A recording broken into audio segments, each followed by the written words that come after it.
আসসালামু আলাইকুম। শ্রীলঙ্কার সাথে ম্যাচ জয়ে বাংলাদেশের মোমেন্টাম পুরোটাই ঘুরিয়ে দিয়েছিলেন তাহিদ হৃদয়। দল যখন ব্যাটিংয়ে ঢুকছিলেন তখন মাত্র ২০ বলে ৪০ রানের বিধ্বংসী ইনিংস খেলে যান তাহিদ হৃদয়, যেখানে একটি চারের সাথে ছিল ৪টি বিশাল ছক্কার মাঠ। ছক্কাগুলো সব গ্যালারিতে আছড়ে ফেলেন এই দিন তাহিদ হৃদয়। মূলত বাংলাদেশ ও শ্রীলঙ্কার ম্যাচের জয়টা সবশেষ তাহিদ হৃদয় সমাধান দিয়ে দেন। এদিন তাহিদ হৃদয়ের ম্যাচ জয়ের জন্য বিশাল ছক্কাগুলো ম্যাচ শেষে তাহিদ হৃদয়ের জন্য এক প্রকার দুঃখবর নিয়ে আসে।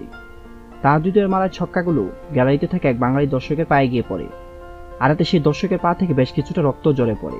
ম্যাচ শেষে বাংলাদেশের ক্রিয়া স্পোর্টস চ্যানেল ক্রিকেট টাইমের মুখোমুখি হন সেই দর্শক। সেখানে নিজের পায়ের ক্ষত স্থান দেখান সেই লোকটি। হৃদয়ের ছক্কায় বলে পায়ে ব্যথা পেলেও বাংলাদেশের ম্যাচ জয়ে সে কষ্ট ভুলে গেছেন বলে হাসি মুখে জানান সেই দর্শক। এমন হৃদয় বেদনাদায়ক এক ঘটনা তার হৃদয়ের চোখেও ধরা পড়ে যায়। তাই সাথে সাথে সেই দর্শকের উদ্দেশ্যে ক্ষমা চেয়ে নিজের সোশ্যাল মিডিয়ায় একটি পোস্ট করেন তাহিদ হৃদয়। পোস্টে লিখেন, ছবিগুলো একজন পাঠালো।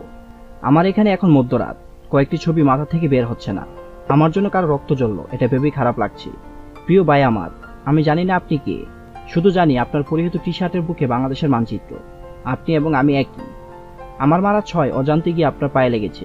আপনি হয়তো হাসি মুখে বলেছেন আপনি খুশি, কিন্তু একটা সজোরে আসা বলের আঘাত কতটা ভোগায় তা আমাদের থেকে ভালো আর কেই বা জানে। কখনো দেখা হলে আমাকে বুকে জড়িয়ে নিয়েন, মাথায় হাত বুলিয়ে দিয়েন। আপনার কষ্টে আপনার এই ছোট ভাইও ব্যথিত। তাহিদের এমন ভালোবাসা দেখে সবাই রীতিমতো মুগ্ধ হয়ে গিয়েছেন। তার প্রশংসা করছেন সেই পোস্টের নিচে এখন কমেন্ট করে।